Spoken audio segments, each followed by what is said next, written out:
Hello' guys, মই কিশোৰ। মই নতুন মিনি ব্লগলৈ আপোনালোকক স্বাগতম জনালোঁ। বলক আজি আপোনালোকক নতুন বস্তু দেখাওঁগৈ।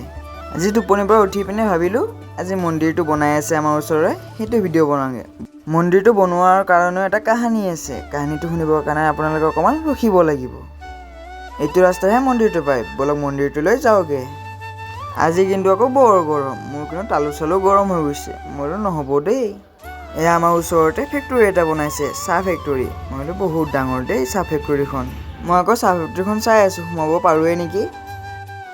ফাইনেলি মন্দিৰখন আৰু পালোঁৱে। এইখনে হ'ল বনাই থকা মন্দিৰটো। এতিয়া আপোনাৰ গেৰে কাহানিটো কওঁ। কাহানিটো হ'ল এনেকুৱা, আমাৰ ওচৰৰ দাদা এটাই বহুত ভগৱানৰ ভক্ত। সি আকৌ মন্দিৰটো অকলে বনোৱা লীড লৈছে। মই বোলো বৰ ভাল কথা, এনেকুৱা মানুহৰ ভগৱানৰ প্ৰতি ভক্তি থাকিব লাগে। বাৰু আমাৰ মন্দিৰটো এইটোৱেই, ভগৱানে যাতে দাদাজনক সহায় কৰে। মন্দিৰটোৰ পিছপিনে আকৌ বাগান আছে। মই বাগানৰ পৰিৱেশটো বৰ ধুনীয়া, গছ গছনি বহুত আছে, বৰ শান্তিৰ পৰিৱেশ।